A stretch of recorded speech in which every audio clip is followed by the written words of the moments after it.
أعوذ بالله من الشيطان الرجيم. بسم الله الرحمن الرحيم. قل يا أهل الكتاب تعالوا إلى كلمة سواء بيننا وبينكم. سورة آل عمران شروع.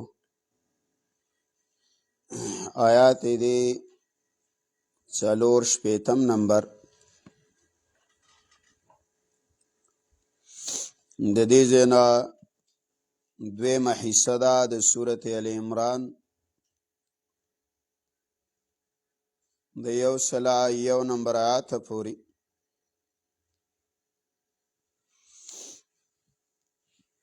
په دې کې اثبات د رسالت دی.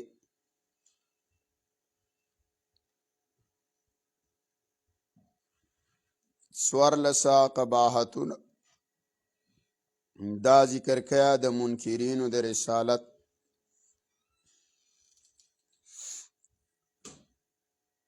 بیا الله زورنا ورکي او حکم کوي مؤمنانو ته چې د مشرکینو سره دارنګیا موالات او ملګرتیا مکوي. رسول الله صلی الله علیه وسلم با چې کله ممالک او باچاهانو ته خط لیږلو نو د الله پیغمبر با دا آیات پر کې لیکلو چې قل یا اهل الكتاب تعالوا الى کلمة سواء بیننا وبینکم.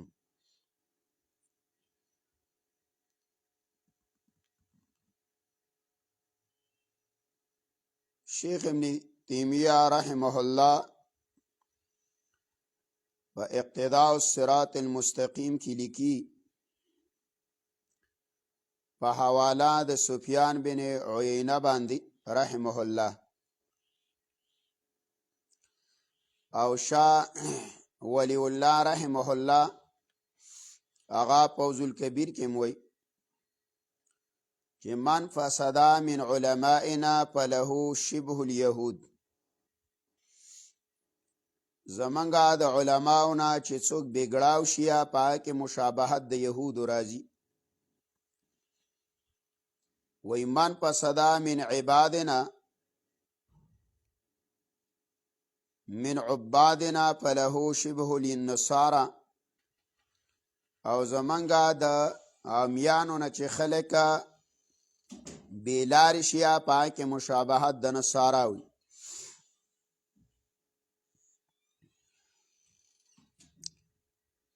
او بیا فرمای ویلو تأملت حق التأمل وجدت هذه الداء في عروق الأكثرين. وی کو تا سم فکر وکو نو ډېر مولانو پرګونو کې وېدا مرشتا. فوز الکبیر به وګوریا د شاه ولی الله هغه ویا کو ته ګوریا چې نامونه ما ته پیدا شي د يهودو د بګړاو علماو. وی فانظر الى علماء السوء من هذه الامه. وی وګورا د دې امت مولانو ته الذين يطلبون الدنيا بالدين چې هغه په دنیا طلب کیا په دین باندې. او ایت ګوریا شاه ولی الله چې ویني نامونه د نصاراو. نفانظر الى الرهبان السوء من هذه الامه. وی د دې امت ناکاره پیرانو ته وګوره. او ای کو ته ګوریا چې د منافقینو نخې ویني یا نفانظر الى العوام من هذه الامه. وی د دې امت امیانو ته وګوره. بای کې وی دا مسلی شاه ولی الله وی دا ولنې قباحت دی د يهودو. قولت پیغمبر یا اهل الكتاب یا لکتاب تعالوا راشی الى کلمت نوی خبر لا سواء دا خبره برابر ده بیننا زمنګا پمن و بینکم اساس پمنس کی د کلمې تفسیر دی دا خبره څه ده الله نعبد الا الله چې بندگی به نه کوو مګر د یو الله به کوو ولا نشرک به شیئا شریک به نه جوړو د الله سره هیچا لره ولا اتخذ بعضنا بعضا اربابا او نبنی سیازن زمن نازن لرا ارباب خدایان من دون الله ما سوا د الله نه ان د الله نه ما سوا با بل چاته رب نوی د رب مختلفی معنی دی ارباب دا د رب جمع ده مراد ته نه ده چې بل څوک به د الله نه ما سوا د حلال او د حرامو د پاره نه ګڼي عدی بن حاتم ته رسول الله فرمایل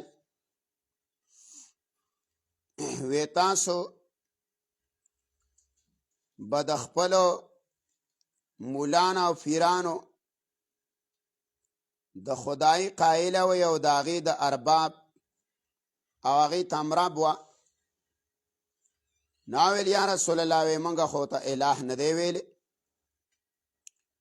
د الله نبي ورته ویه چې هغې به څه ته حلال ویله نو تاسو به هغې ته حلال نه ویل وی ولې نه او چې هغې به څه ته حرام ویل نو تاسو به ورته حرام نه ویل ویل ولې نه خو یې دقه ته خدای وی که چې د چا په خوله باندې یو شي ته حلال وي او د چا په خوله باندې حرامه او په هغه باندې د شریعت څه دلیل نه نه پې د قرآن دلیل او نه پې د حدیث نو دا تعرب جوړ کړی دی بعضې خلک تاسو ته ما ویلي هغه یا دا ځینې ایتونه د ائمهو په باره کې وایي مفتی شفیع رحم الله معارف کې وایي چې دا آیاتونه څوک د ائمهو په باره کې وایي دا زنادقه دي زندقان دي وایي دا هیڅ چا امام ته یا محدث ته یا یو مفسر ته یا یو عالم ته زمونږ په دې امت کې چا ورته رب نه دی ویلی یعنې امي سړی چې دی څه هم نه خبر ته ترې تپوس وکړه وی رب څوک دی مونځ او دس به نه کوي څه به هم نه کوي وایي الله دی او که تپوس ترې وکړي چې پیغمبر څوک دی نو محمد رسول الله دی دا د دی پروپیګنډه ده چې خلک په اکابرو او دارنګې په سلف و صالحینو باندې بدګمانه کړي مړه وایي دی خو ائمهو ته خدایان وایي هلکه چا ورته خدای ویلي دی خو ائمهو ته پیغمبران وایي چا ورته ویلي ته خو د یو عالم د خولې نه ثابت کا یا د یو امي د خولې نه ثابته کا دا آیات راغلی و د یهود او د نصاراو په باره کې چې آی د خپلو مولانو او پیرانو نه خدایان جوړ کړي آی به چې څه ته حلال ویل دی به وی حلال آی به چې څه ته حرام وی دی به وی حرام اوس دی صرف دی ته دا نسبت کوي د دې د وجې نه چې ته د متقدمین علماء او د خیر القرون د جماعت خبره اومني او ته پرېږدې خبره د نن سبا زمانې د عالمه نو دا وی وګوره ویره د خیر القرون ائمهو ته دی پیغمبران وی نو لکه ته چې ستا دا څوک مني نو تا ته پیغمبر نه وی نو دا خو غوره دا ده چې د امام ابو حنیفه د امام مالک د امام شافعي د امام احمد بن حنبل د دوی د قول نه اولا قول د صحابي دی او د صحابه نه اولا قول د رسول الله دی اول قول د پیغمبر دی چې زمونږ سره نه بیا د صحابي دی بیا چې هغه نه یا د تابعي دی بیا تبع تابعي دی نو چې ته د نن سبا زمانې د مولا خبره مانی نو د صحابي دا ولې نه مانی دا لنډ مثال دی چې صحابه کرام په یو مسله باندې اتفاق کړی، لکه په اذان ثانی باندې چې دویم اذان د جمعې دی، نو په دې باندې اتفاق دی. 1400 کاله وشو چې د جمعې اذانونه دوه دي. 1400 کاله وشو چې تراویحات څو دي؟ 20 دي. اختلاف چا نه دی کړی، د صحابه و اجماع را روانه ده. نو زما خبره سلامانی چې یا 8 دی یا 15 دی یا 6 دی یا څوک چې د سره پاکستان، نو د صحابي خبره بهتره ده. کو زما صحابي دا بهتره ده. په صحابي پسې ځه، د صحابي عمل څه کوه، دا رانیسه، دا راټینګوه. دا دی یا بعضې خلک دی په بعضې باندې څه کوي، بدګمانه کوي، دا به نه کوي. او تشریح ځان له مساله ده، په تشریح پسې هر سړی روان دی، د هغې د هر فن خپل مولا دی. ګوره محدثین منګه په حدیثو کې د محدثینو په تشریح پسې ځو، په تفسیر کې د مفسرینو په تشریح پسې ځو، په مسائلو کې د ائمو په تشریح پسې ځو، او په عقایدو کې په هیچا پسې نه ځو. الله یو دی، د چا تقلید کې دی چا نه کو. قرآن کې الله وایي رسول الله آخري پیغمبر دی، قرآن د الله کتاب دی، قیامت حق دی، د قبر عذاب حق دی، کې چا موږ نه منو. دا خو عقیدې مسایلو کې به ته ځې، ته اوس ما ته نه ناسته، تشریح په ما پسې را روانې، زه واله ورکومه، زه په بل پسې روانې. دا هر پن خپل مولای. نو بار کې رسول الله فرمایي دا د قیامت علامه ده چې لعن آخر هذه الامه اولها، د دې امت اخیرنې رستنې خلق با په مخکنو پسې لعنت او ردې بدې وي. دا د قیامت نښې ذکر کړي. نه لا ولا تغض بعضنا بعضا، نه بني سیزن زمنګ نازنو لر اربابنا خدایان من دون الله ما سوا د الله نه. فإن تولوا لا کدی مخوړه فقولوا تووي اشهدوا گواه شي بأننا مسلمون چې منګه غاړه کې خودون کیو. دویم قباط وي یا اهل الكتاب یا الكتاب لم تحاجون فی ابراهیم، ولی جګړه کویا په حق د ابراهیم علیه السلام کې. څه جګړه وده دیو؟ د ابراهیم علیه السلام جګړه داوا د یهودو به ویل ابراهیم علیه السلام یهودی دی، او نصارا به ویل ابراهیم علیه السلام نصرانی دی. الله جواب کوي یا الکتاب لم تحاجون فی ابراهیم، ولی جګړه کویا په دین د ابراهیم علیه السلام کې یا په حق د ابراهیم علیه السلام کې. وما انزلت التوراة، او نه ده نازل شوی تورات والانجیل او انجیل الا من بعدی، مگر د دین رستا. د یهودیت او نصرانیت خو د تورات او د انجیل نه رسته مساله ده، او دا خو مخکې تیر شوی پیغمبر دی، نو څنګه رسنۍ خبره په مخکني پسې تړي؟ دا په زمانه کې یهودیت او نصرانیت نشته. افلا تعقلون، دومره د عقل نه کار نه لئ. ها انتم خبردار تاسو اولای داخله که حاججتم، تاسو خو جګړې کوئ فیما پاس کې لکم به علم، چې ستاسو شته په هغه باندې پویه په څه کې ده؟ پویه د موسی علیه السلام د عیسی علیه السلام د هغې په نبوت باندې ده، د هغې په دین باندې ده چې موسی علیه السلام د یهودیت دین او عیسی علیه السلام د نصرانیت و. فلم تحاجون، نو تاسو ولې جګړې کوئ فیما پاس کې لیس لکم به علم، چې نه ستاسو په هغه باندې پویه هم نشته په شان د ابراهیم علیه السلام کې. والله یعلم، الله پوهیږي، وانتم لا تعلمون، او تاسو نه پوهیږئ. ما کان ابراهیم، دا تفصیلی جواب الله اوس کوي د دغه اعتراض. ما کان ابراهیم، الله نو ابراهیم علیه السلام یهودی ولا نصرانی، او نه نصرانیو، ولکن کان حنیفا، لیکن و مایلا د ټولو باطلو دینونو نه مسلمه او تابعدار د یو الله. وما کان من المشرکین، او نه د جماعت د مشرکینو نه. دا اشاره د علامه الوسی ویا چې په اهل کتاب کې څه پکې شرک پکې، نو دی دا کوله چې ابراهیم علیه السلام زمنګ نه دی، نصارا به زمنګ نه دی، الله د دې مشرکینو د ډلو نه دی. ګوره ان اول الناس یقینا ډیره لایق او ډیر نږدې د خلقنا ابراهیم علیه السلام ته ابراهیم علیه السلام ته الذین کسان دي اتبعوه چې د تابعداري کړې ده د په زمانہ کې وهذا النبي او دا پیغمبر دا اخیری پیغمبر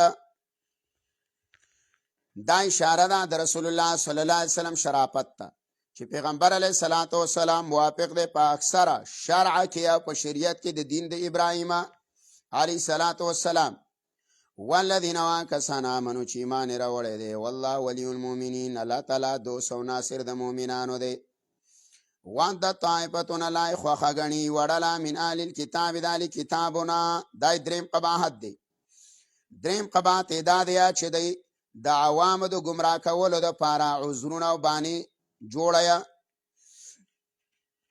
وانت طائفتون خوخه غنی وړلا یو جماعت من اهل الكتاب د اهل کتابنا لو یذلونکم چې دی گمراه کی تاسو لرا وما یذلون او دی نشي گمراه کوله الا انفسهم مگر خپل ځانونه گمراه کوي وما شرون او دی نه پويږي دای څلورم قباحت دی یا اهل الكتاب یا الكتاب لما تکفرون ولکفر کویا بیاات الله پایتونو د الله باندې وانتم تشهدون والحال دا دی چې تاسو پوهی ویا تشهدون دلته په معنا را تعلمون دی ان تاسو خو پوهی ویا چې د آیاتونه د کتاب د الله دی او دا صفاتونه د محمد رسول الله دی کوم تورات او انجیل کې راغلي دا آیاتونه نختنه مراد دي پنځم قباحت دا دی په خلکو باندې به حق ګډ وډ کولو په عوامو باندې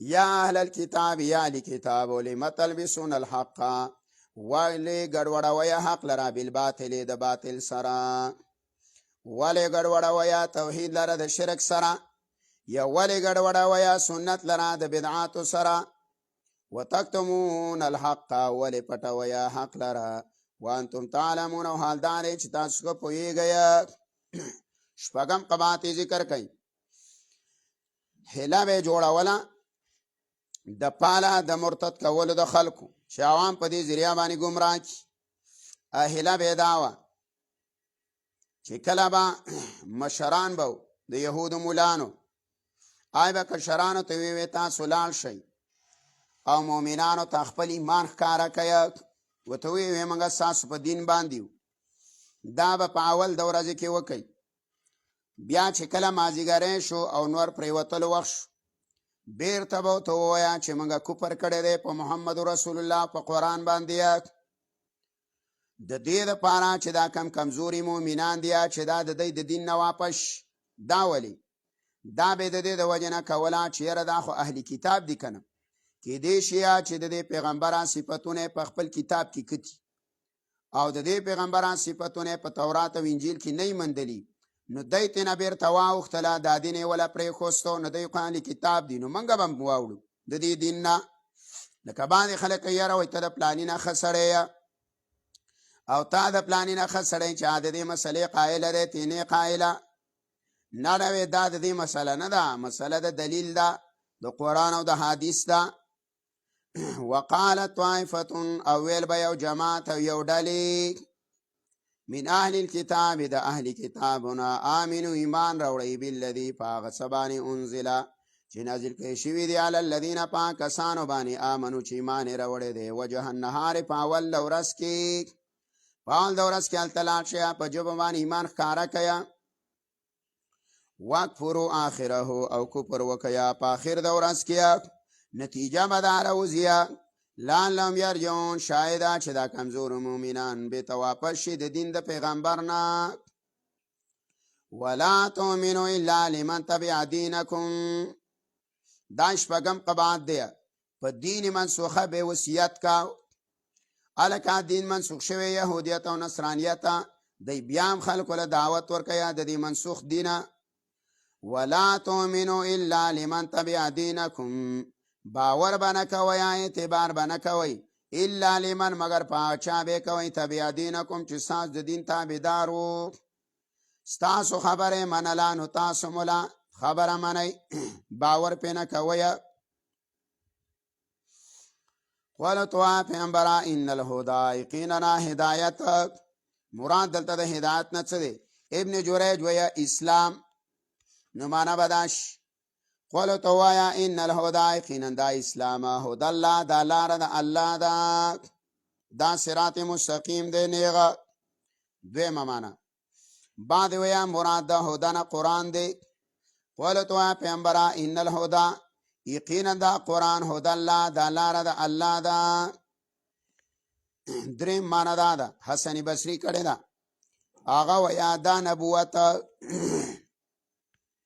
ان الهدى دا نبوت هدى الله دا طریقه دا الله دا هدایت دا الله ایو تا آیا ور بکړی شي احد یو کستا مثل ما اوتیتم پشان دا څه چې درکړی شوی دی تاسو ته او یحاجوکم یا بدلیل ونیسیا عند ربکما پتا سبانی پنیز در رب ستاسو ګوره دا به کشرانو ته ویل دلته حمزه پټه ده کړی دی پیغمبران په منځ کې راغلي دي تورات یې موږ لرا کړی انجیل یې موږ لرا کړی دا موږ له چې څه راکړی شوي دي دا بل چا له ویلي او کو تاسو د پیغمبر صفتونه دی او تخکاره کړه چې او زمونږ په تورات کې خدا صفت هم شته دا صفت هم شته نو بیا به ایمان هم پې نه راوړی نو بیا به انجام دا راوځي چې ان الفضل یقینا دا فضل نبوت بید الله د الله په لاس کې دی یوتی الله ورکوي من یشاء چاله چې وغواړي والله واسع علیم الله پراخ علم والا دی دې کې اشاره ده دې خبرې ته چې د دی نه نبوت لاړ پیغمبري ترې نه لاړه نو ته دی په دې منصب د نبوت باندې خپه یختص برحمتي الله خاص کیا په دې رحمت باندې چې نبوت دی من یشاء چاله چې وغواړي والله ذو الفضل العظیم الله فضل والا دی لوی ومن آل الكتاب من ان تامنوا بقنطار دا د دې اتم قبات دی اتم قبات ادارې چې خیانت به کا په مالونو د خلکو کې او ویل به یارا ویل دامیانو په مال کې په منګ باندې څه ګناه نشته بس ویل مالونه ته نه ووي الله و من آل الكتاب بعض دال کتابنا منا څوک دي ان تامنه کتب ورو کې پاغه باندې اعتماد وکي بقنطارنا د ډیر مال یؤدي الیک نو تعالی درکې د دینه مراد څوک دي عبد الله بن سلام او دا غملګری دا مالی کتاب یهودو لیکن چې کله په تباور وکینو پردې مال نه ویا پردې حقونه نه ویا ومنو ملائزن د دیونا ان تامنوا خلق دې کو تباور کی پاغه باندې بی دینارینا د یو شرپای لا یؤدیه الیک نو تعالی واپس نه درکیا د دینه مراد سو د کابن اشرف لکه یو قریشی او دا پای قرض او قرض یو اشرپیا او دوی ویلا وینا وی زمړه په قیمت کې بیل درکو نه لای ګورا خو یو روپۍ دی په واړه ولا یو اشرپۍ دی په واړه ولا لاوی نه دل درکې الا ما دم تعالی قائما مگر چتا ولاړې همیشه پاغه باندې د غختلو د پاره مطالبت نه کیک دا ولی د دې امیانو مال باندې ولی غره اړیا ذالک دا د دې د وجنا بیان یقینا دی قالو ویل به لیس علینا نشته په منګ باندې فی الامینا دامیانو په مال کې سبیل څه ګنا دا براشیا په سورۃ توبه 91 کې هم ويقولون ویل به علی الله فلا بن الكذب دروغ وهم يعلمون وحال دار چې دی خپوی دل چې دا ګنا ده بلا ولنه دا ګنا بلا ولنه ای پتا سو ګنا شتا من اوفا بعهده چا چې پرواله او کو پلا وسپلا واتقوا ځان بچ کو د پردو مالونو نه فإن الله يحب المتقين الله تعالی مینه کیا د پرهیزګارانو سره تخویب او خرابیا ور کوي ان الذين يقيننا كسان يشترون بعهد الله چې دی اخلیا په لوزونو د الله باندې و ايمانهم او په قسمونو باندې مراد تنه څه ده مخیا بقره کې تیر شوی آل تعالی تعالی ولا تشترو بی آیاتی ثمنا قلیلا او د دین مراد ده یو به د الله په کتاب فیصله د الله په کتاب باندې به پیسې اخیستلې په تبدیله د صفت د رسول الله، یعنی د پیغمبر علیه السلام صفت به پټ کو مولایانو او په هغه باندې به پیسې واس. یا مطلب یې دا دی د بعهد الله نه مراد احکامات د الله دی، چا د کتاب نه پټې وباسي تي لکه یهودو ته رجم درې کړی او رجم یې بدل کړی په څه باندې، یا په مخ تورولو سره او په لاس پړقولو سره، لکه ابن سوریا رسول الله راوستلو مخکې به واقعه راشي. رسول الله صلی الله علیه وسلم ته تورات کې وایي څه حکم دی، آی بس سترګې مخ ولا تور کا او خربانې سور کا بس، وی رجم پکې نه شوی نه. عبد الله بن سلام تورات راوړی، تورات یې راوړو په هغه آیات باندې ګوته ایښې وه، پټ کړی و هغه آیات. نو چې عبد الله بن سلام ته ګوته ولا چوته کړله نو هغه ځلېدلو د نمر په شان پړقې وه. نه لا ویا رسول الله دا کار ولې کوئ؟ آیا د الله پیغمبره وی منګه بیا کار نه کېږي، دنیا زمونږ نه چلیږي. ان الذين يقيننا كسان يشترون بعهد الله، چې دوی اخلي په لفظونو د الله باندې و ایمانهم او په قسمونو. مراد د دې نه څه ده؟ مراد د دې نه هغه فیصله ظاهري ده، وی دا آیات دلیل دی او دا قرنګي حدیث مبارکم دلیل دی چې لا يحل المال بالباطن بقضاء الظاهر، چې ګوره په باطنه د قضا د ظاهر باندې پیسې اخیستل دا جایز نه دي.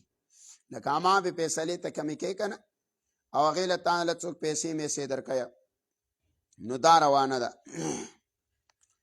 ثمنا قلیلا لا مالیا پیسې لګیا، اولئک لا دا خلکه چې دا کارې وکړو لا خلاق لهم لا برخه نشته دی د دې فی الاخره په آخرت کې، ولا یکلمهم الله خبرې به ونه کړي الله د دې سره، ولا ينظر الیهم نه به وګوري دیو ته په طور د رحمت یوم القیامه په ورځ د قیامت، ولا یزکیم نه به پاکې دیو لرا د ګناه نه، او ولا یزکیم نه به پاکې دیو لرا د عذاب د آخرت نه، ولهم عذاب علیم او دیو له عذاب دی دردناک.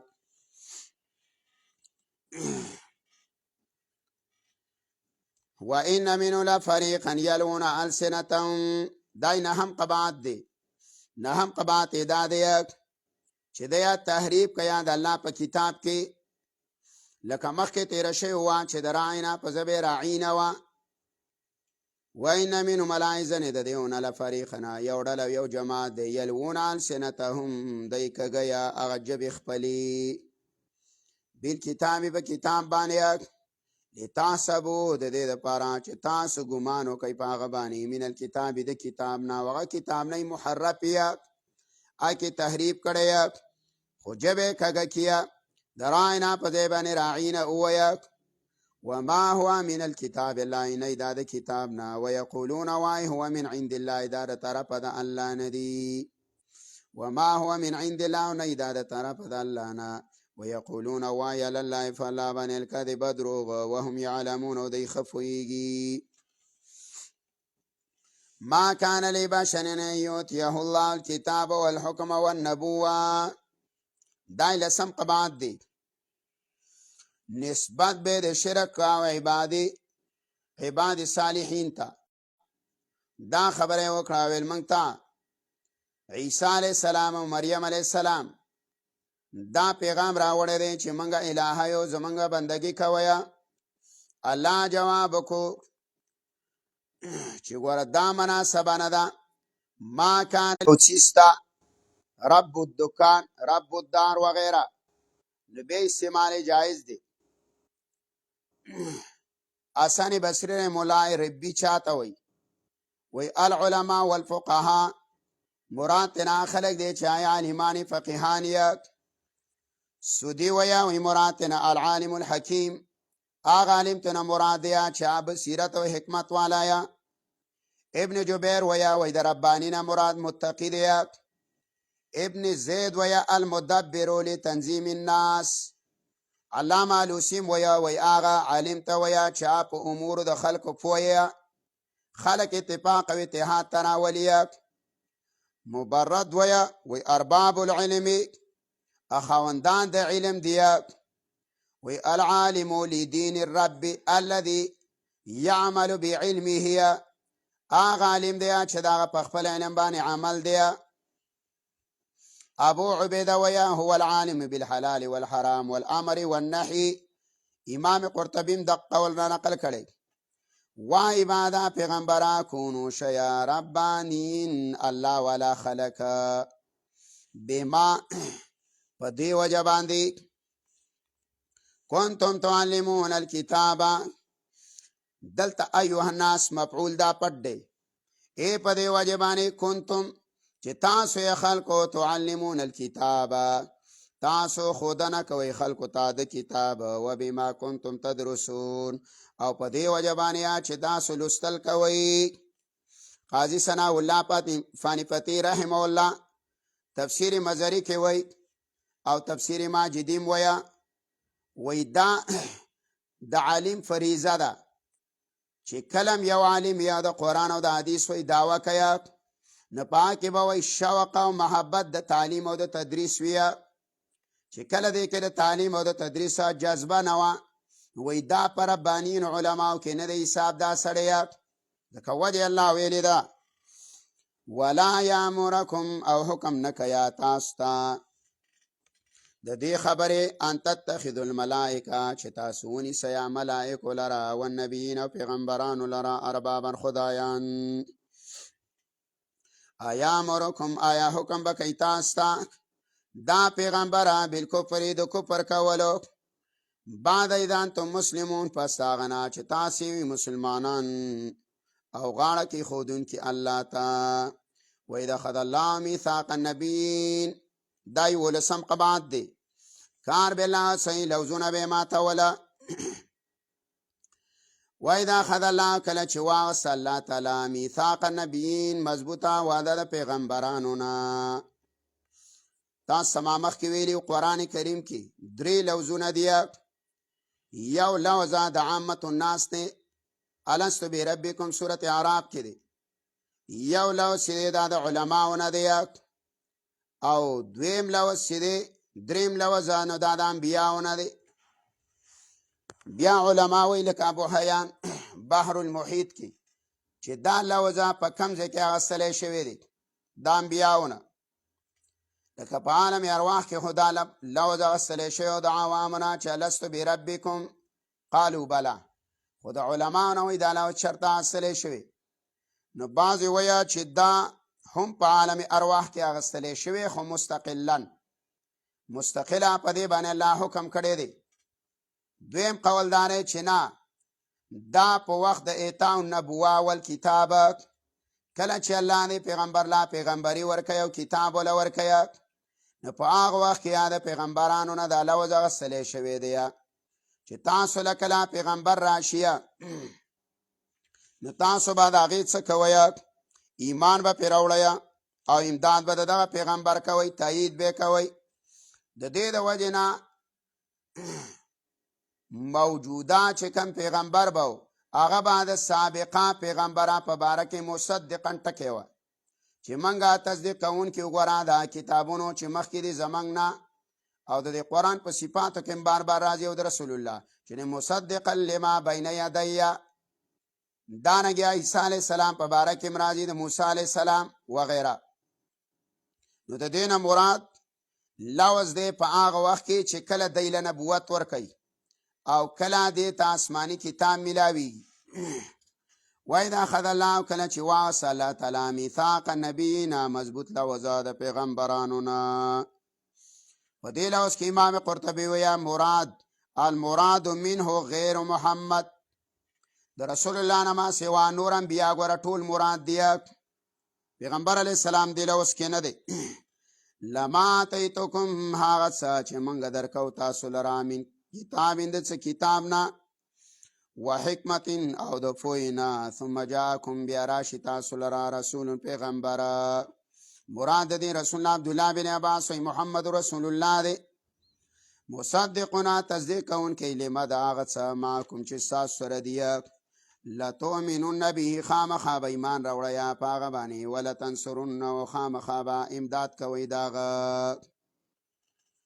علامه ابن کثیر رحمه الله وی چې دا آیات دلیل دی بدایه و نهایه کې ویا علامات خضر په مرګ د خضر علیه السلام باندې وی لو کان حینا لنصر محمد وی کو چرته دا ژوند دی وی نو د رسول الله امداد به کړی وکړ ځکه دا خو الله رب العزت وعده غسدا چې ولتن سرونه خامخا به امداد کویا نو خضر علیه السلام خو نه بدر تراغلی نه د احد غزا تراغلی دی نه د احزاب ولی کو راغلی وی نو صحابه به خامخا چا لیدلی وی او شاذ او نادر قول په دې پسې باندې تا تماویل دا د اصحابه کرامو کې می او دانګي په تابعینو کې می په مشکات جلد ثانی کې د علی رضی الله تعالی عنہ قول دی چې خضر علیه السلام ژوند دی و دا قول باندې وایي چې هغه ته چا منسوب کړي دی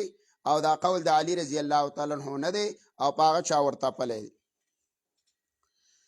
بیا مسله دا ده چې عیسی علیه السلام خو ژوند دی او دا زمونږ عقیده د مخکې تیره شوه او هغه اسمانونو ته الله خېجولی دی نو چې دا وعده ته اغستې ده نو دا خو د رسول الله صلی الله علیه وسلم امداد نه دی راغلی په سخت نو جواب مفسرین د هغې نه دا کړی دی چې دا وعده اغستلی شوې ده خو په هغه دور کې چې کله دی په دنیا کې موجود وي او عیسی علیه السلام زندگی دنیاوي نه ده هغه آسماني ده نو هغه مکلف نه دی دویم قول دا دی چې دا وعده اغستلی شوې ده په ژوند او د عیسی علیه السلام ژوند دویم قول باندې دا نه و ځکه انی متوفی که معنی یوه څه وه چې زه دې وفات کوم نو کلبي ویله چې 3 سکنډه وفات شوی بیا الله ژوندی کړی و اسمانونو ته یې خېجولی او دا وعده خو د انبیا علیه السلام نه په هغه موقع اغستلی شوې ده چې کله د دنیا مرګ په دنی راغلی اگر چې دا قول راجح نه دی خو خیر د هغې توجیه صدا لګي لتؤمنو نبی خامخا به ایمان راوړی په ده باندې ولتنصرونه خامخا امداد کوئ د دې پیغمبره قال وی ویله اقرارتم دې ته استفهام تقریري ویا ای تاسو اقرار وکړو په دې باندې او استفهام تقریري دا په معنا د امري نو معنا دا شوله قال وی ویل الله اقرارتم تاسو اقرار کړی دی یا تاسو اقرار وکړو واخذتم على ذلك وغسل ساسنا په دې باندې اسری مضبوط لوزه قال دی ویل اقرارنامه اقرار کړی دی قال وی ویل الله فشهدوا گواه شئ وانا معكم من الشاهدين او زیم ساسو سره د گواهانو نه فمن تولى بعد ذلك فمن تولى چا چې مخ واړاو بعد ذلك پس دینا فاولئک لا داخلک هم الفاسقون دیا خارج دی د اسلام نه امام قرطبی فاسقه الخارج عن الايمان اې د دې لوز نه مخ واړاو د دې انبیاء علیه السلام نه نو دا به خارج وي د اسلام نه ومن تولا چا چې مخ واړاو بعد ذلک پس دینا فاولئک الله لرا اسلم تابع شوي دي منات څوک په سماوات والارض چې په اسمانونو او په ځمکو کې دي باسمان عقبوي کان بین شرپو یا چې منګه څو عقبوي الله جبريل راولېو دا یا تراله په غیر دین الله آیا بغیر د قانون او د فیصله د الله نه یا بغونا د خلق بل فیصله لټي بل قانون لټیا بلاین لټیا دا دین نه پزعام د محکمه تمانی کړی دی ولا هو د الله لرا اسلام تابع دی منا څوک چې باسمانونو او پزمکه کې دي توانا په خوخه وکره او په زور امام رازی رحم الله تفسیر کبیر کې و معنی کړی دی د دې توا او کرها یو معنا دا مراد د توعنا مراد هغه خلق دی چې هغه ایمان راوړی دی بغیر د دعوت نه او د کرهنه مراد هغه مخلوق دی چې هغه امت ایجابی دی هغه ایمان راوړی دی په دعوت باندې نو د توانه مراد ملائک شلو او د کرهنه مراد مخلوق د ځمکې شو دویم قول دا دی چې د توانه مراد هغه خلق دی چې هغه ایمان راوړی دی قبل الفتح او د کرهنه مراد هغه خلق دی چې هغه ایمان راوړی دی بعد الفتح یعنی د مکې د فتح نه چې مخکې چا ایمان راوړی هغه په تاو کې داخل دی او چې وروسته چا ایمان راوړی په کرهه کې داخل دی.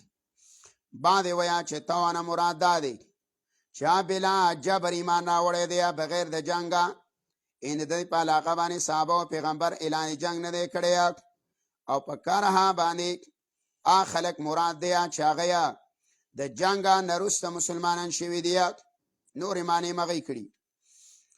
ویلی یرجعون، او د الله ته به واپس کړی شي. قل ورته پیغمبره آمنا بالله، موږ ایمان راوړی په الله باندې، وما انزل علینا، او چې نازل کړی شوي دي په موږ، وما انزل علی ابراهیم، او چې نازل کړی شوي دي په ابراهیم علیه السلام او په اسماعیل علیه السلام او په اسحاق او په یعقوب علیه السلام والاسباط او په نورو ډلو د انبیاو باندې. وما اوتی موسی و عیسی، او هغه چې ورکړی شوي دي موسی او عیسی علیه السلام ته، والنبیون، او نورو پیغمبرانو ته، من ربهم، طرفه د رب د دوی نه، لا نفرق، موږ جداوالی نه راولو په ایمان کې بین احدنا، په مابین د یو کس کې، منهم د دیونه، څنګه چې جداوالی راوستې د یهود او نصاراو، چې په بعضې انبیاو باندې د هغه ایمان دی او په بعضې باندې نه دی. ونحن له، او موږ خاص الله ته مسلمون، غاړه کې ښودونکي یو. ومن یبتغي غیر الاسلام، او چا چې ولټو ما سوا د اسلام نه بله لارې او بله قانون لره، فلا یقبل من، ولا هېڅکله به قبول نه کړی شي. مراد د دې نه څه دی؟ علامه ابن کثیر رحمه الله وایي دا آیات دلالت کوي په حدیث رسول الله صلی الله علیه وسلم باندې. هغه حدیث دا دی د الله نبی وایي وهو من عمل عملا غیر الاسلام فهو مردود. د الله نبی وایي ګوره د اسلام نه ما سوا د په بله قانون باندې عمل وکړلو نو دغه عمل د مردود دی. امام مجاهد رحمه الله وایي چې آیات راغلی په باره د حارث بن سوید کې، دا د انصارو نه مرتد شوی د اسلام نه، او تقریبا د سره 11 کسان مرګري شوي د مدینې نه وڅښتېدل. امام قرطبي وایي مکې ته لاړ او دین نصرانیت قبول کو. دا آیات راغلی چې ومن یبتغي غیر الاسلام، د اسلام نه ما سوا دی الله وایي بل قانون ولټاو. عبدالله بن عباس وایي چې مراد د دې نه څه دی؟ د اسلام نه مراده هغه فیصله ده په کتاب د الله په حدیثو د رسول الله باندې، د دې نه ما سوا دی بل څه شي ته رجع وکړله، بل دین دی ولټاو. ومن یبتغي غیر الاسلام دینا، الله چا چې ولټاو د اسلام نه ما سوا بل قانون لره، فلا یقبل منه، الله یې ګوره هېڅکله به عمل قبول نه کړی شي. وهو فی الاخرة، او دا په آخرت کې، من الخاسرین، خامخا د تاوانیانو نه وي. کیف یهدی الله قوما کفروا بعد ایمانهم، دای 12 قباحت دی ارتداد د دوی د دین حقانه. کیف یهدی الله، الله به څنګه هدایت وکړي قوما داسې قوم ته کفروا چې کفر یې کړی دی بعد ایمانی، ما پس ایمان نه. سوال دلته دا پیدا کیږي چې ایمان خدای نه دی راوړی، نو بیا څنګه دی الله کفر یې کړی پس ایمان نه؟ نو یو قول دا دی چې د دې نه خلک مراد دی چې هغوی به په اوله د ورځ کې ایمان راوړو. مخکې ذکر کړه چې مشرانو به ورته ویله چې په اوله د ورځ کې ایمان راوړی، آمنوا بالذي انزل على الذين آمنوا وجه النهار، الله ایمان راوړی په اول د ورځې کې، نو په خوله به ایمان ښکاره کړو. نه الله به دې سړي ته څنګه هدایت وکړي چې یو ځل ایمان راوړه او بل ځل کفر کوه. دویم قول دا دی چې مراد د دې نه التیقن قلبي دی، نو بیا ور سورۃ بقره سره ولګي تعالی یعرفونه کما یعرفون ابناهم، دی پیژني دا یهودي پیغمبر لره څنګه چې پیژني الله وی زامن خپل. نو دینا یقین مراد دی، شرعي ایمان ته نه مراده، تصدیق قلبي دی صرف.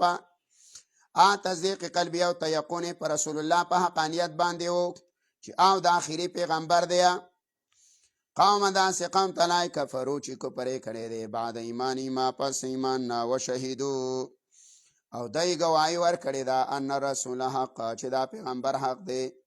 جاءهم البینات، راوړي دي دی ول راغلي دي دی ول واضح دلایل په توحید باندې. والله لا يهدي القوم الظالمين، الله تعالی توفیق نور کوي دی ایمان قوم مرتدین لرا. ظالم نه مراد دلته مرتد دی، الا تعالی توفیق نور کوي داسې قوم لرا الظالمین چې د مرتد شي یو ځل د دین نه اولئک علی خلق جزاهم بدله د دیو ان علیهم لعنت الله په دې باندې لعنت د الله دی لعنت دی ته ویا چې د الله د رحمت نه بلری وي په دنیا او په آخرت کې والملائکه د ملائکه دی او الناس او د خلق اجمعین د ټولو خالدین فیها همیشه بیا په دغه لعنت کې لا يخفف عنهم العذاب الا الذين تابوا الا الذين مگر کسانا تابو چې توبه ویسلا دا اشاره ده د حارث بن سوید ایمان ته توبه ویسلا ګوره درې قسمه توبه وا یو توبه د امی وا هغه د لپاره دوه شرطه منګ ویلي یو توبه د مولا وا هغه د لپاره درې شرطه په 160 بقره کې وا یو توبه د منافق ده هغه براشي سورته نساء 146 کې دا د لپاره څلور شرایط دي نو ګوره چې څومره دین ته نقصان رسین اقومره د توبې د لپاره شرایط سختی د امیا نقصان دین ته کم دی نو مفسرین ویا داغه توبې د لپاره آسان دوه شرطونه دي او د منافقه دا ډیر ضرری دی نو د توبې د لپاره شرایط سخت دي څلور دي او مولا پسې لګا د امینه ورچوت دی یو چوړیا نو داغه د توبې د لپاره درې شرطونه دي نو مرافقه ډیر آزار دی کنه دا قباحتونه هم ډیر دي کنه چې په یو صورت کې دریش په ذکر کړي او بعض صورتونو کې ولس او تلسا نلا الا الذين مراك سانتابو چې توبه وی سلامي باندې ذالک پس دې مرتد کې دلونه واصل خپل عمل ټیکو خپل عمل برابر کړلو دا دامي توبه ده بس دوا ای توبه وی سلام په عمل په خیمانه ده او دانګه خپل عمل ټیکلو د مرتد والی نواختو شرکیات پرېودل کوپریات بس ختم شو خبر وَإِنَّ اللَّهَ تعالی غفور رحیم بخون کې مهربان دی حکم د توبې الله ذکر کوي پس د مرګ نه ان الذين لا يقيننا کسان کفرو چې کو پرې کړي دي بعد ایمانی ما پس ایمان راوړل نه ثم ازداد کفر بیا الله ویا زیات شوی دی په کفر کې کفر نورم زیات شلو څه مطلب تفسیر مدارک ویا حتا ماتو بالکفر دا کفر زیات شي نه توبه توفیق الله ورنکا په کفر باندې مړ شلو لن تقبل توبتهم اس کله با قبول نکړي شي توبه د دیو دویم قول دا امام قتاده او دا سنی بصری او دا عطا خراسانی دی وې دا آیات راغله په بار د يهوديانو کې چې کفر کړي په عیسی علی السلام بیا زیات شو په کفر کې چې کفر وکړو په محمد رسول الله باندې لن تقبل توبتهم ملائس کله با قبول نکړي شي توبه د دیو واولئک لا يدخلهم الضالون دی گمراهان ان الذين يقيننا كسان كفروا چې کفر کړي دي و ما تو دیم له شو هم کفار په دسیال کې چې دی کفر کوون کیو ولا يقبل نلا اس کله با قبول نکړي شي من احدهم د یو کس دیونه من الارض ډکواله د زمکی ذهبا د سرو زرو ولو ابتدا به اگر چې په جرمانه کې ورکی دغه لرا اولئک لا اذا خلق لهم دی ولرا عذاب الیم عذاب د دردناک و مالهم ونبید ولرا من ناصرین سوکم دادی لن تنالوا البر حتى تنفقوا مما تحبون لن تنالوا البر هیڅ کله لا ویا نشیا سلا ولا ثواب د نیکیا برنا مراد صدا ای ثواب البر لن تنالوا ثواب البر نشي ګورا غټلې تاسو سلا ولا ثواب د نیکو دویمه معنا لن تنالوا البر هیڅ کله تاسو نشئ رسیدلې جنت ته پنیکو باندې لن تصلوا الى الجنه بالبر نشیا رسیدلې ګورا جنت ته پنیکو باندې لکه دا عبد الله بن مسعود او عبد الله بن عباس وای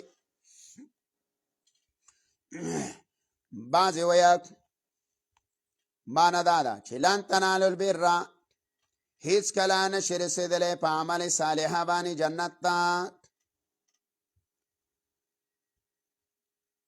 لن تنالوا البر لا هیڅ کله نشئ رسیدلې حقیقت د نیکۍ ته حتی تر دې پورې تنفقو چې تاسو خرج کیا مما بعض دا غمال نه تحبونا چې تاسو به سره مینه کوي ګوره محبوب مال بچ کې دا به لګي صحابه کرامو کې چې کله صحابیه دا آیات واورېدلو نو هغه لاړې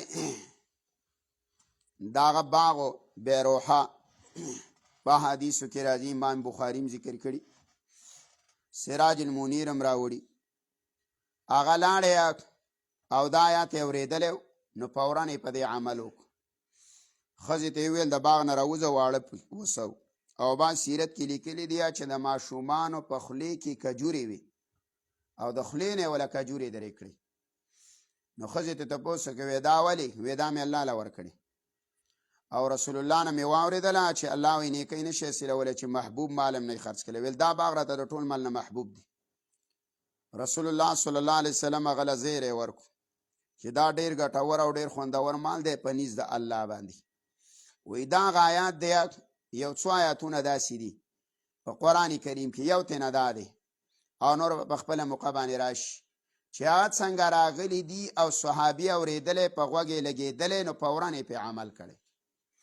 د دې د وجې نه عبدالله بن مسعود فرمایي وی موږ ته د قرآن کریم الفاظ برابرول ګران دي، وی عمل موږ ته آسان دی د قرآن، خو زموږ نه وروسته څه خلک را روان دی چې الفاظ به برابر ویا خو عمل به په قرآن نه کوي. نو اوس زمانې ته هم ګوره که نه چې په قرآن باندې عمل کم دی او الفاظ زموږ ښه برابر دي. قرتونه مزیدار کو، درسونه مزیدار کو. دارنګه ته وګوره قاریانو ته د مصر دا څومره خوندور آواز وباسي. حرم ته به لاړ شي، الله هم دې ماف کړي، زه مدینه منوره کې ومه نو دا خوږ اذان کوي که نه، په دې ریډوانو باندې هم راځي او ریکارډینګ هم دی. نو موږ په جنت البقیع کې کېناستلو، په ریاض الجنت کې، په ریاض الجنت کې کېناستو. دا د جنت کومه توکړه ځمکه چې ده نو مازدیګر ورنوتي موږ وایو زه د ماښام اذان به پکې، نو بیا د دې ماښام اذان ته چې نیمه ګنټه پاتې شي نو څوک دې نه وباسي به چې کوم یاقه کې صفونه جوړ شي. نو موږ ناست وو مالته ورېږه دا خوږ اذان کوي، ملګري ته مل چې دا سړی خو وینو چې ځوان رالی اذان خانې لروره ګیر او برېت یې پاک خرولي او سر یې پسې خرولی، یو مولقه یې ودرېدو بره او اذان یې شروع. نو مل د دین دا حال دی، لا یبقى من الاسلام الا اسمه، د الله نبی ویسي نوم پاتې شو تش. نو ما هغه ته وویله مال چې یو قول ما کتی د عبدالله بن مسعود آی چې موږ ته د قرآن الفاظ ګران دي خو عمل راته آسان دی، او زموږ نه وروسته داسې خلک دی چې هغې ته به الفاظ سیده کول صحیح بل څومره خوږ اذان دی، او چې شکل او صورت ته وګورې نو د الله د پیغمبر دشمن دی. داسې حرکت یې کړی، حالانکه حیا هم ولنه ورځي چې د پیغمبر علیه الصلاة وسلام په جومات کې او بیا په ریاض الجنت کې د اذان خانه ده دننه هغې ته بره ورخیږي، هغه زړه اذان خانه د بلال یې ختمه کړې ده، نو دې ته ورخیږي او په دې کې ناست یو څومره لوی شرافت الله درکړی او څومره اعزاز الله درکړی او د هغه باوجوده ستا حال د عمل دا دی. نو بار کې په صحابه کرامو کې وایي یو صفت دا چې کله به آیات د قرآن واورېدو نو چې څومره به گنجایش کېدلو په هغې به فوراً عمل کو. نو یو د هغه آیاتونو نه دا دی او نورو به انشاءالله وتا تاسو ته د خیمه په کوم موقع باندې چې بېدا راشي. نه لا لن تنالوا البر، هیڅ کله الله ویا نشئ حاصلولی نیکي حتی تنفقو، تر دې پورې الله ویا چې خرج کوئ مما بعضې د هغه مال نه تحبونه چې تاسو څه مینه کوئ. نو دا یوازې د صحابهو دپاره نه دی. ګوره عمر ویا ای امت محمده انتم تسمعون کتاب الله، ای امت د محمد رسول الله ګوره تاسو د الله کتاب اورئ. مثبت منګه مرادي اوس خو چې زمونږ خلک یې نو الله هم دې ماف کړي چې کله یې نیکه مړ شي یا نیه او د هغه هغه زوړ جانمازي او یا یې جامې او پلار یې مړي او یا یې ورور مړي، وایي دا د جومات امام لویسی د محلې ولې د هغه جامونه دی یریږي او دا جانماز دی میریږي. دا او چې کم محبوب مال دی چې څه شی دا زیتی شي نو د دې ونه خیراتی شي.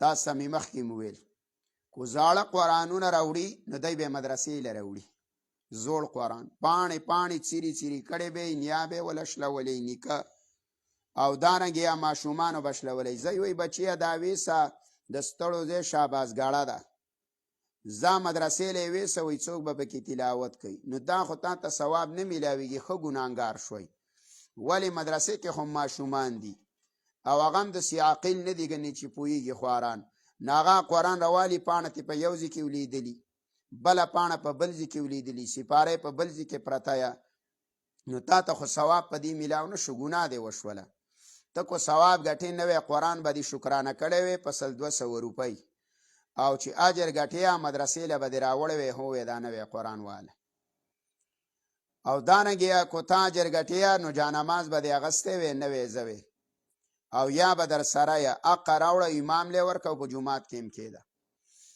زمونږ جومات کې وام مخکې دغه پراته وو که نه دا جانمازونه دا مې وویله اوس به زما دې مقتدیان یې اورېدلي و دې ته پته هم نه وه چې دا چا وړي دي خو ما راوړي زاړه جانمازونه پراته و خیرې پې و ما ولیدل په شاته سب کې ما دلته یو طالب ته یو 2 کاله و ما هغه ته وویل مل دا جانمازونه به ویسي او مل ورته به یې واچي دی ما ته په زړو جانمازونو باندې الله ته ځان نږدې کوي تا د قرآن نه نه خبره لا لن تنالو البر نشي راتللی نیکي نه نشي اغستی محبوب مال ولګوه نوی جانماز راوړه جومات له کو چټایي زړه شوله کو جانماز یې جوړ شو کو قرآن یې زوړ شو کو جامع زړه شوله الله هم دې ما کړي دقې حال طالب ته عالم ته دی داسې نظر کوي بیګا مې سټوډنټانو ته درس کاو دکاندارانو او کالجیانو ته ناغی ته مې ویله چې دا دینه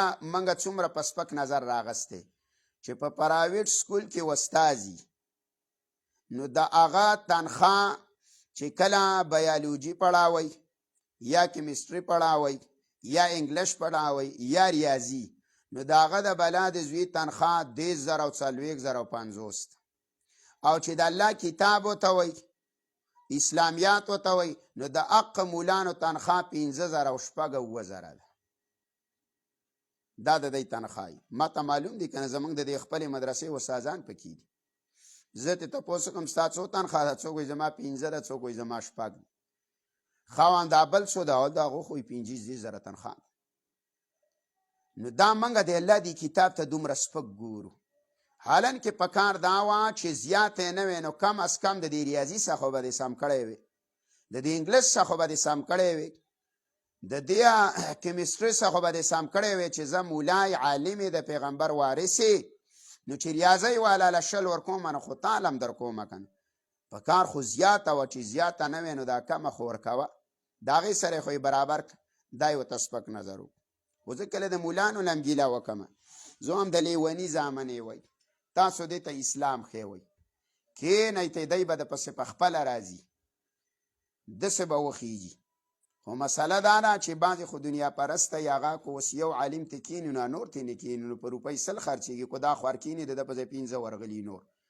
نو د ده نه مسله خرابه کړي هلکه نن نفقم دا یې نه خرابه شي نو بهر کې په محبت نه دی نیکي به ته اله صلې امام رازي رحم الله وایي د هغې دپاره 3 اهم شرایط دي و یو چې چا له نیکي کې د هغه څه به د محبت یعنې الله څه به د محبت دویم دا ده چې کومه نیکي ته کې نو دا به تا ته په خپل ذهن او په خپله زړه کې به دا افضل ښکاري یعنې د دې نه به افضل عمل نه او وایي دریم شرط دا دی چې طریقه محمدیه به پکې د رسول الله طریقه به پکې نو پیغمبر علیه الصلاة والسلام به محبوب شی لګاو رسول الله مسجد نبوي نه راووتلو نو مسجد نبوي نه راووتلو یو صحابي ویله پیغمبر علیه السلام خو نن ډېره ښایسته چوغه اغوستې ده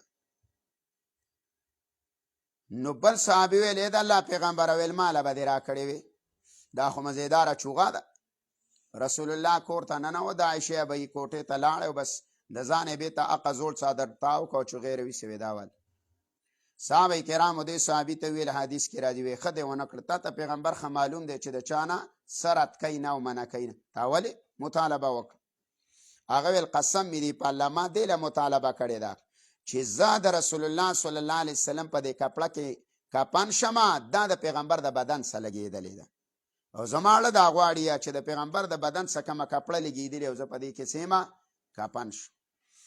نو ګوره د رسول الله صلی الله علیه وسلم مزاج هم دا چې محبوب شی به د الله په لاره لګولو، ښه چیز به لګاو. عایشه به فرمایي مشکات کې روایت دی، وایي موږ رسول الله صلی الله علیه وسلم لا غوښه ایښې وه، غوښه. پیغمبر علیه الصلاة والسلام رالی، وایي موږ ورته سالن ور وړاندې کړو. وینځې ته ما ویل چې په هغه دري کې ما د غوښې سالن ایښی دی، پټۍ مې ول ایښې دا راوړه. وایي چې هغه لاړه هلته د سنګي مرمر ګټه پرته وه. نو په حدیث کې راځي پیغمبر علیه السلام ویل چې هلته سنګي مرمر ګټه پرته ده. وایي چې نه ما خو غوښه ایښې وه. وینځې ویې راشه وګوره. رسول الله ورته وفرمایله ویل څوک خو به راغلي نه و. ویل یو سوالګر راغلی و د الله پیغمبره، خو من خو وله څه ورنه کړه، من خو تاله ایښې وه دغه سالن هم تاله ایښې و. د الله پیغمبر ویل هغه هم نه دی ورکړی، بس الله ترېنه ګټه جوړه کړه. محبوب ماله دا الله کله کله ښیي، ښه مال لګوه. دی چې کله ترې جوټه شي نو د ګاونډي کې واړئ او په دې باندې د الله نه تمه لري. نه چې چرګوړی دې راوړی دی نو رسول الله صلی الله علیه وسلم به فرمایله ویل لږه یو څمڅۍ ښوروا پکې زیاته کړئ چې د ګاونډي لحاظ پکې وساتلی شي. و حدیث دی چې تهادو تهابو، د الله نبي وایي یو بل که تحفې لېږئ چې مینه هم پیدا شي. ګاونډي ستا که راځي او بل ستا که څه رالیږي ته د هغو که څه لیږي، خو ښه شی نه لیږه. نو ګوره نیکي دا ده چې ښه مال لګوه، ښه شیز خرج کوه، نو هله به نیکي ګټې. حتی تنفق ولا تر دې پورې چې تاسو ولګوئ مما د هغه مال نه تحبونه چې تاسو څه مینه کوئ. وما تنفقوا من شیء او هغه څه چې تاسو خرج کوئ من شیء څه ماله فإن الله به علیم، الله په هغه باندې پوهه دی. دیارلسم قباحت دی د دی ابترا به په پیغمبرانو باندې تړله او پیغمبران علیه السلام ته به نسبت د حلت او د حرمت کا، د ځانه به شی حرام کو او په پیغمبر به ور وتپلو ویل دا پلانی پیغمبر حرام کړي. دا سوال شوی رسول الله صلی الله علیه وسلم علی کتاب را یهود را لک ویته دا دعوه کې چې زه په ملت او د دین د ابراهیم ایما ویل ابراهیم علیه السلام په دین کې یا یعقوب علیه السلام هغه خو ویل غوښه ویل د اوښ دا حرامه کړې وه او دا په دین کې حرامه وه. نو باندې وایي چې ابراهیم یاد کړی دی او باندې وایي چې یعقوب علیه السلام، خو ابراهیم علیه السلام د یعقوب په اولاد کې دا یعقوب علیه السلام د ابراهیم علیه السلام په اولاد کې. نو ابراهیم علیه السلام یاد کړی. نو رسول الله صلی الله علیه وسلم باندې آیات رالی چې نه دا خو ګوره د یو عذر په بنا باندې بند شوی. یو عذر دا دی چې د نظر منلی و، یعقوب علیه السلام نظر منلی و. هغه نظر کې دا خبره کړې وه چې زما دا عمل وکړلو نو په ما باندې د الله د پاره د اوښ غوښه دا بنده ده. داسې حلال شی بندول په ځان باندې په دین ابراهیمي او یعقوبي کې روا و، دا جایز و.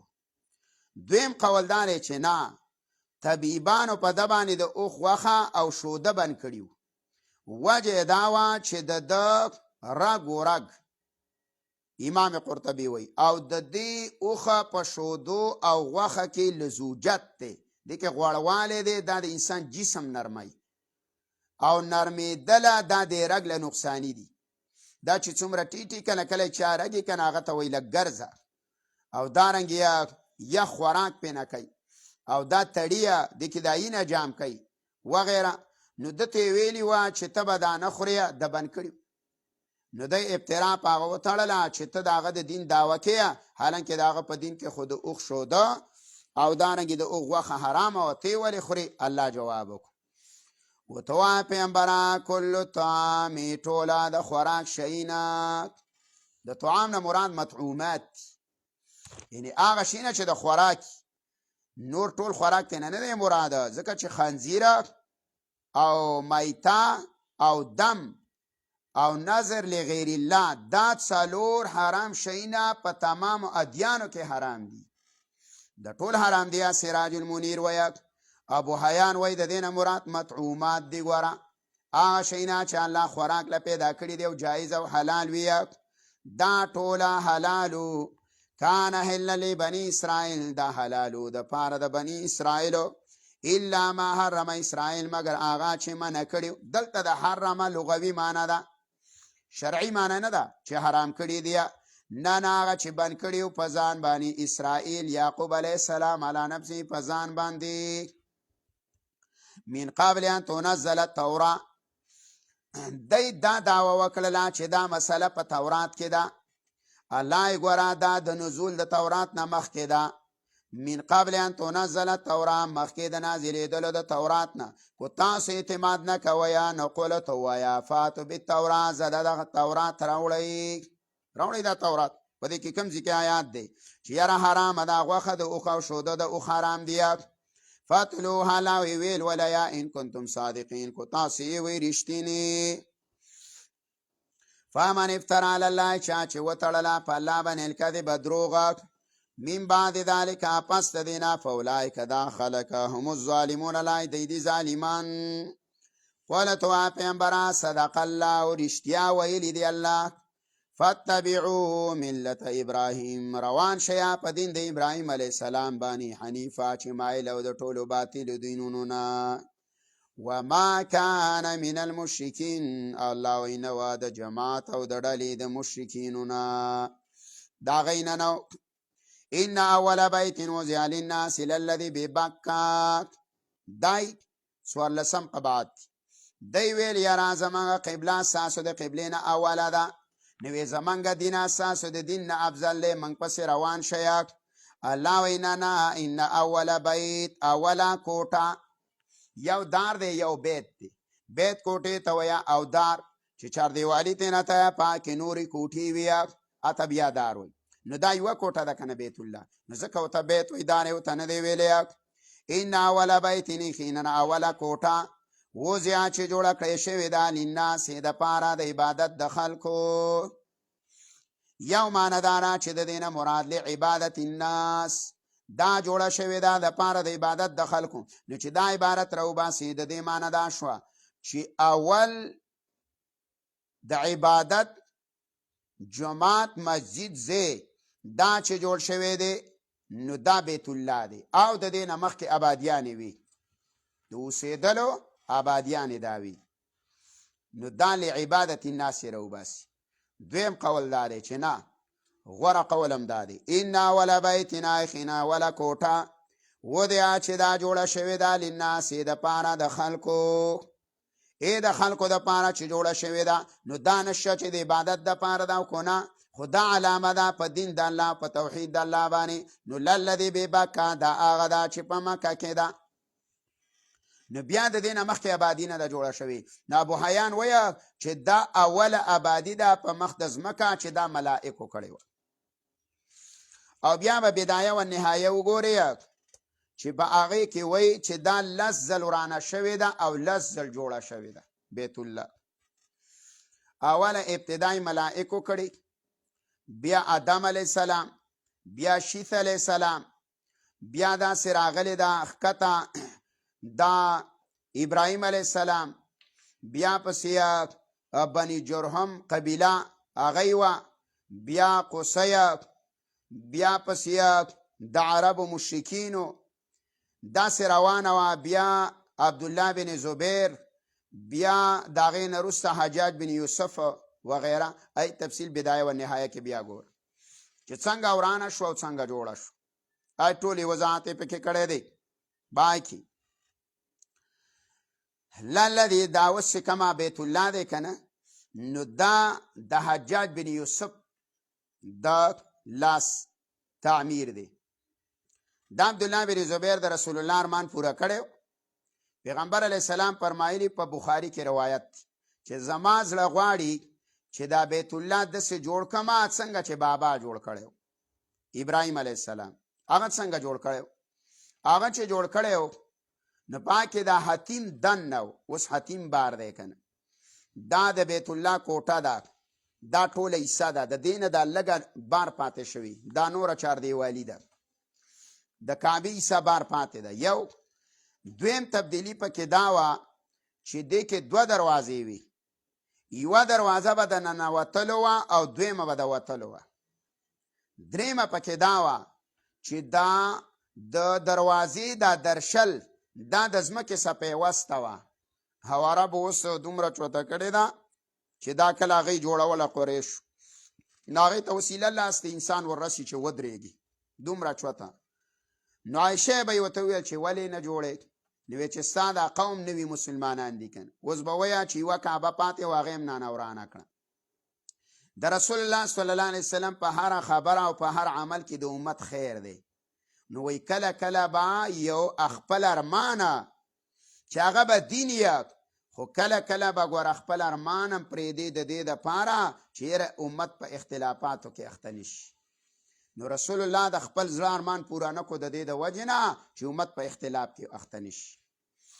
نو کله تم یو مستحب او سنت عمل په دین یې پرېږده چې دا خلک فتنه کې اخته نه شي.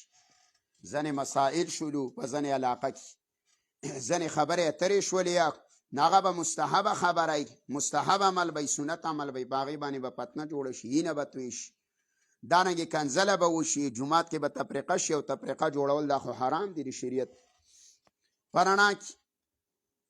نو بیا دا حجاج بن دا عبدالله بن زبیر د ارمان پوره کو، بس حقه شانې وله جوړه کړه، وی زه د رسول الله ارمان پوره کوم. دا د رسول الله صلی الله علیه وسلم د خینې بچی و، د اسما رضی الله تعالی عنها زوی و، د عایشې رضی الله تعالی عنها دا خوری و، د خور زوی و. بیا چې کله حجاج بن یوسف ظالم دا شهید کو، نو وی ویله وی زه د ده د لاس دا نښه هم نه پرېږدم، بیا به خلک وایي چې دا د لاس نښه د عبدالله بن زبیر ده، ورانوم یې تې. نو هغه ایسته ورانه کړه او بیت په هغه طریقه جوړه کړه کومه چې قریشو او د مکې مشرکانو جوړه کړې وه. نو اوس حقه نښه ده، ښه حقه شان چوته ده، او دارنګې حتیم هم تې بار پاتې شو، او حجر اسود هم وله ګوټ کې ولګه راویست، دروازه هم وله بیته چوته کړه او دروازې دوه وې هغې وله یوه کړه. نو اوس هغه نښه ده. نو بیا امام مالک چې کله مدینه منوره کې و، نو دا په دور کې خلک راټول شو، باچاهان وی منګه کعبه ورانو او بیت هغه شانته جوړو څنګه چې رسول الله ارمان دی او عبدالله بن زبیر جوړه کړي. نو امام مالک فتوا ورنکړه، ویل د دې نه به تاسو کیلاونه جوړه کوي، دا بار سړی راځي وروره کعبه به ورانوي او زه داسې جوړم او زه جوړ دا ویل دا به څه کېږي، بس وی پرېږده وایي چې دا چې د دقه به کعبه. نو د هغه په فتوا باندې حرمین والا عمل وکړو او کعبه هغه شانتې پاتې شو. دا ښه خبره ده، الله رب العزت علماو له بصیرت ورکړی. دا حقیقت اوس به یو راتللی، کله به بل راتللی. دقه مسله د کوم ګنبت خضرا ده، علماو لیکلي تاریخ به لږ ګوري چې دا ګنبت خضرا دا یو ظالم باچا جوړ کړی و. دا هغه ویلي و چې زه به څنګه په خلکو کې مقبولیت حاصل کړم. نه دا وله یو بدعتي ملا و هغه وله مشوره ورکړې وه، عاشق رسولو په ظاهر کې، ویل داسې وکړه چې ګنبت د رسول الله په روضه جوړ کړه، ویل خلک به دې په ښه یادوي چې یاره دا یو کارنامه ده. حالانکه ګنبت چې دی د دې نه په حدیثو کې منع راغلي، د دې په باره کې هم تې تپوس ائمو نه وشله، نو هغه ویل چې دا مه ورانوئ. ولې؟ ځکه ویل چې خلک ناشنا دی، هسې نه چې ارتداد ته لاړ شي. اوس به وایي چې عربو والا د رسول الله د روضې بې حرمتي وکړه، نو دا ځکه نه ورانوي اوس حاجي ښه، داسې نه چې ګنبت اوس بریلیان وروئ موږ په خپلو قبرونو باندې مزارونه جوړو، دا وی سنت نه دی. هغه یو ظالم باچا لږ تاریخ وګوره، دا خو څه سنت طریقه نه ده، دا ناروا کړې ده. خو اوس مسله چې ناروا ورانې مسله درته جوړوي. نه بهر کې په دا ول کور دی په مخ د ځمکه باندې، للذي لا هغه دی ببکه چې په مکه کې دی. اوس مکې ته بکه ولې وایي؟ یو قول دا دی چې یو مکه ده یو بکه ده. مکه دا ښار د مکې ته وایي او بکه موضع د مکې ته وایي، د کعبې ته وایي. د کعبې چې کومه ځمکه ده دې ته بکه وایي، او د مکې چې کوم ښار دی نو هغې ته مکه وایي. په دې کې فرق دی. دویم قول دا دی چې اصل کې مکه ازدحام ته وایي، رش ته، صحیح ده. او بکه په معنا تبکیت و اعناق الجبابره، یعنې دا ښکته کوي او ماته څټونه د ظالمانو. نو د دې د وجې نه ورته څه وایه بکه وایي. او مکه ورته د دې د وجې نه وایي چې قلت الماء اوبه پکې کمې دي. د زمزم نه واسوا دي نورې اوبه نشته. بزقره زمزم اوبه ده په دې باندې روان دي. دا خو ته شکر وباسه چې په باجوړ کې هوټل له ورشې پر ایمان وروره ګیلاسونه درته پراته وي. حرام له چې کله ته لاړ شې که نه نو هلته اوبه دی نشته چې هوټل له ځې نو ځان له به په 115 او په 2 روپۍ ریال باندې څه رالي دا بوتلګۍ رالي. په هوټل کې نه چې منډه یو ګیلاس اوبه راوړه او یا چاته به لاره وې ته راوړه یو ګیلاس اوبه نه وي. او د زمزم اوبه پکې پرېږدي. بس دا په حرم کې هم دی او که چا د حرم نه ځان له بوتل ډک او ویې وړه اوسه هوټل او کمرې ته نو صحیح ده.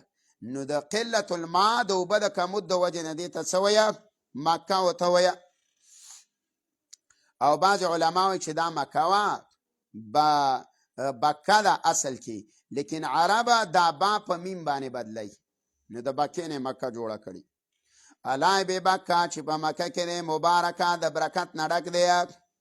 وهدن الله هدایت دی للعالمین د پاره د مخلوقه. تفسیر خازن وی هدایت للتوحید وقدره تعالی ای وی دا د توحید نښه ده. او بعد وی هدن ای مکان الهدایه دا ځای د هدایت دی للعالمین د پاره د مخلوقه. فی آیت بینات په دې کې هغه نښې دي واضحه. څه نښې پکې دي هلکه چې یوه نښه خو نه ده پاکې د دنیا نښې دی. ګوره اجر اسود پکې دی جنتي ګټه ده.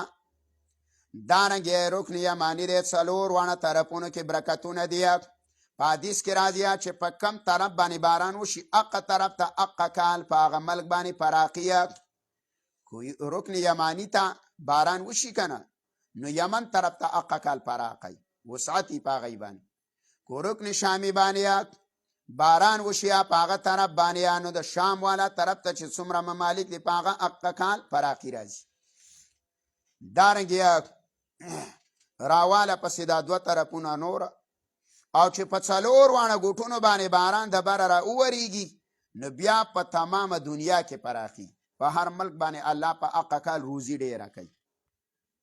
دا حدیث نه ثابت ده. رسول الله صلی الله علیه وسلم فرمایي نو دا پکې نښه ده. حجر اسود پکې نښه ده.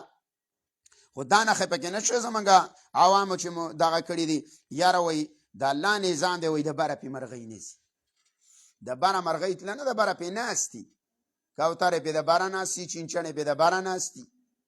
دا ته چا ویل چې د بره پې نیسي سپي دا خو هم د الله مخلوق دی او کې څه شعور نشته صحیح ده. او نه څه ګناه ده جومات سر ته ختل څه ګناه ده نه ده ګناه.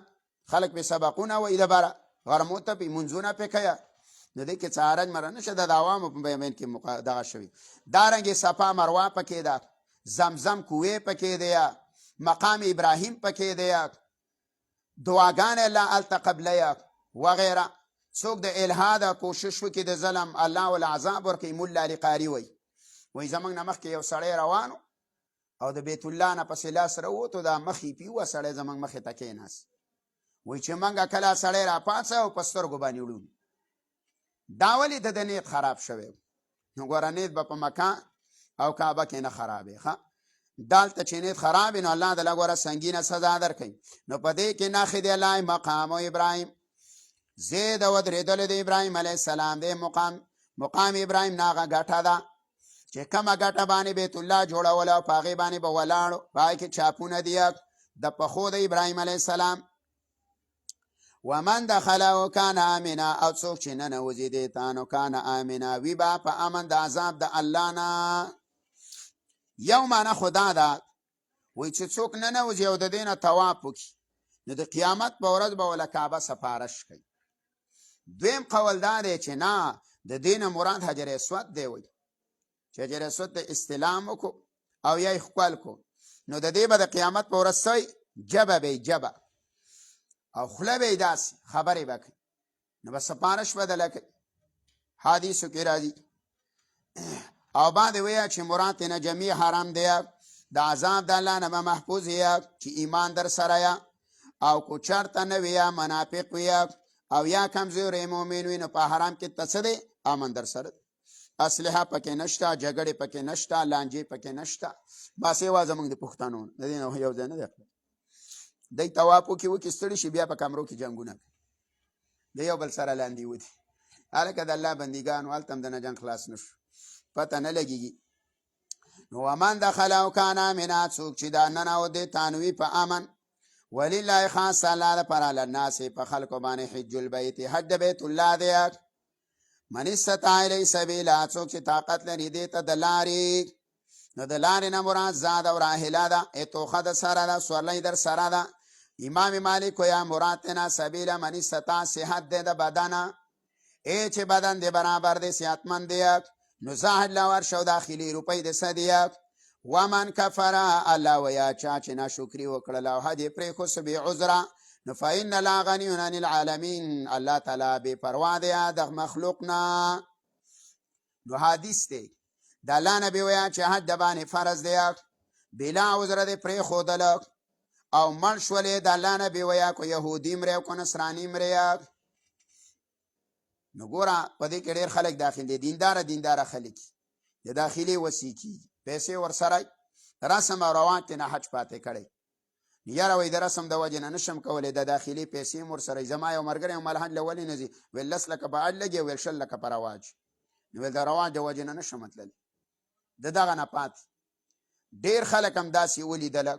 اوس کو دلته بډاکې ځمکه خرڅېدله، د هر سړي سره روپۍ شته، خو د ګټې شی ولید روپۍ سره. د داخلو دینداره خلک مې ولیدل، 4 میاشتو له سره روپۍ شته، چلو له وسه شته، ځمکو له وسه شته، نیټو له وسه شته، بارګینونو له وسه شته، او ته ګوره د الله کور له وسه نشته. حالانکه د قرآن نه دا مسله ثابته ده چې په 2 شیانو روپۍ لګوئ کو ځان مالداره کوئ. یو څه شی دی؟ ودونه کول. ځان مالداره کې نو ودونو ته کار وه چې په 4 خو بریک راونه نیسي. او دارنګې دویمه چې ځان مالداره کې نو د حرمینو سفرونه به کې، حرم ته به ځې، به دې روپۍ نه کمیږي. دا الله بندوبست کوي، دا د دې ذمواري الله اخیستې. د ښځې د ساتلو، هغې له د کور ورکولو، د مهر بندوبست. صحیح ده چې خوله وله الله پیدا کړې ده، نو غنم یې موله پیدا کړي خپل، ښه تاله باندې نه د ذمواري.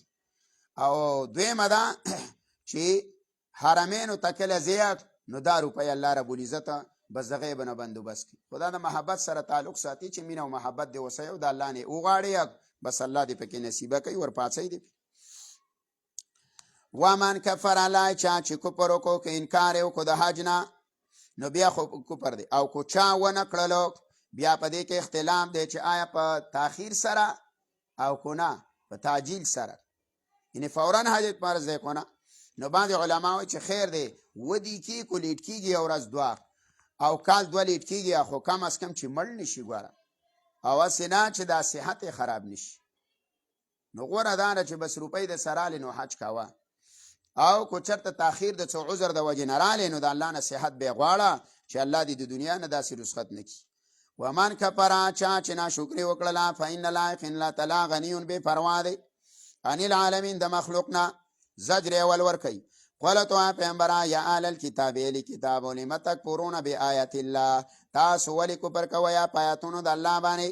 والله شهید، الله خبر دی. شهید په معنا دا په معنا د الله علیم دی، خبر دی. علامه پاس تعملون چې تاسو کوئ. دویم زجر.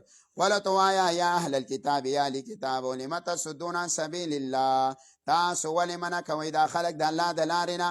منع څو منع چې ایمان یې راوړی دی. تابغونها، تاسو لټوئ عوجا شبهات. عوج معنا دلته څه ده؟ شبهات. ای تاسو شبهات لټوئ. شبهات دا دي چې الفاظ جوړوئ د ځانه او بیا یې منسوب کوئ الله ته من عند الله. هلته مخکې بقره کې تېره شوې ده چې راعینه به وه. نو تاسو لټوئ په کې کوږوالی. وانتم شهداء، او حال دا دی چې تاسو ښه پوهیږئ. وما الله، نه دی الله تعالی بغافل، نه خبر عما دا څه نه تعملون چې تاسو یې کوئ. یا ایها الذین آمنوا، دا حکم کوي الله مؤمنانو ته چې ځان وساتئ د کافرانو د اهل کتابونه. یا ایها الذین آمنوا، ایمان والا، ان تطیعوا، خو تاسو تابعداري وکړله او تاسو روان شولئ فریقا په یو جماعت یو ډله پورې من الذین دا کسانو نه اوتل کتابه چې ورکړی شوی دی کتاب په خلقو پسې روان شولې یردوکم لای ګورا واپس پکې تاسو لره بعد ایمانکم پس ایمان ستاسو نه کافرین کفر تا وکیف تکفرون او تاسو څرنګه کفر کوئ په الله باندې وانتم تتلا علیکم آیات الله او حال داریا چې لوستلی شي په تاسو باندې آیاتونه د الله وفیکم رسول او په تاسو کې رسول د الله دی خدا په ژوند خو چې کله رسول نشته دی نو آیاتونه خو د رسول شته د دې د وجه نه معرف کې معرف القرآن کې مفتی شفیع صاحب وایي د هر پیغمبره د نبوت د مرګ سره چې کله پیغمبر مړ شي نو د هغې معجزې ختم خو د رسول الله نه یوازې معجزه پاتې ده چې قرآن دی نو دا آیاتونه دا معجزه د پیغمبره لوستلی شي په تاسو کې وفیکم رسول په تاسو کې رسول د الله سنت د پیغمبر دی سراج المنیر وایي نو تاسو ولې ځئ په غیر الله پورې وما یعتصم بالله چا چې منګولې ولګولې په دین د الله باندې فقد هدیا نو دته ښودنه وکړی شوه الی صراط مستقیم هغه لارې برابر او نیغې ته واخر